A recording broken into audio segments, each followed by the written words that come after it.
Okay, so I'm still feeling sick, so I'm gonna make another short vlog. I want to shorten them up anyway, but I've been getting a lot of trash talk from Michigan fans of late, and I guess first, well, I don't know, what should I do first? Should I talk about Michigan or IU first? Let's talk about Michigan first. I'm not saying Michigan ain't good. I'm just questioning ranking them number 2 like I have. I just don't feel like they've been tested. IU's been tested a little bit more, I feel like. Let's see, Michigan played one ranked opponent, 18, North Carolina State. They beat them 79-72. I think Indiana would kill them. Or beat them pretty good. Let's see, who else have they played? They played IUPU, which is Indianapolis, and they won big. They beat Cleveland. They beat Bradford at Bradford by 8 points. 74-66. That's pretty lame, I think. But you know what? They beat their opponents a little bit better than what I thought they did. So maybe I'm wrong. I mean, just one game at Bradford, they struggled a little bit by 8. And I think North Carolina State, you have to give them that. I mean, it's at North Carolina State. So Michigan ain't too bad, but I don't know. I think Indiana has more experience, and they just have it. I think the potential for IU is there. I mean, you know, Tim Hardaway Jr., I know he's good. Yeah, I don't know. I respect Michigan. I'm not trying to flame them. And I do think there's a good possibility we will lose at Michigan this year. So, I mean, I have respect for them.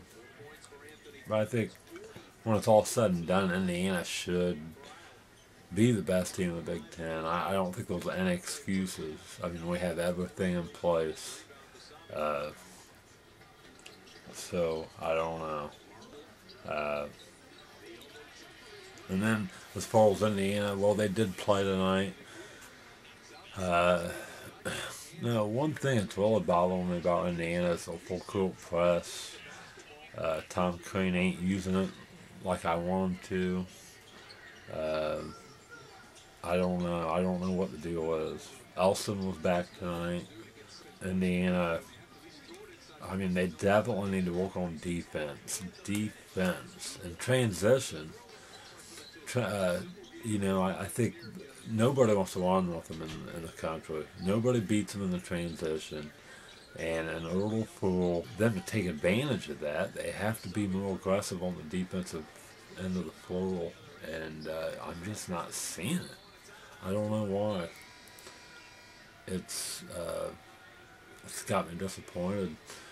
And I think Indiana's in trouble because of the because Butler and Georgetown's the most physical teams they've played all year, and they've both given them pretty big trouble. So I think Indiana has to improve being physical. Well, I think Elston, having him back, will help, and Jolkins through time will help, and Perea, that they have to get physical.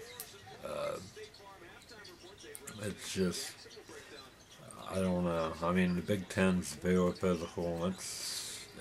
I tell you, it's just not going to be easy. So they just have to get a little bit more physical. But I don't know. I'll continue to discuss this stuff. But they have to be more assertive in the paint. Yogi Ferrell has to improve. I mean, there's so many areas we need to improve, and having the lack of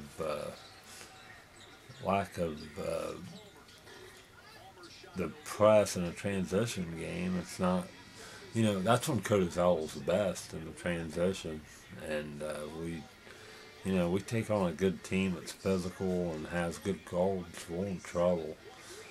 And I think Indiana has to work on their half-court offense. Teams are going to want to slow it down against us, and that's another thing.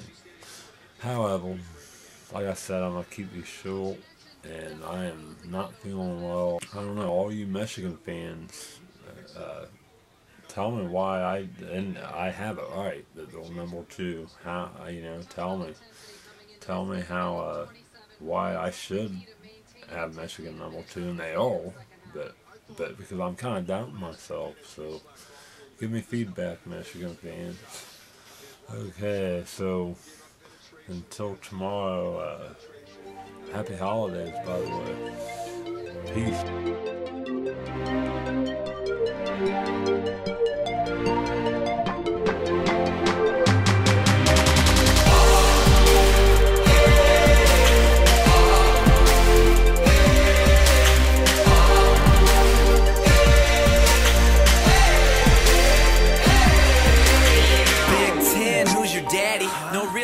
Your daddy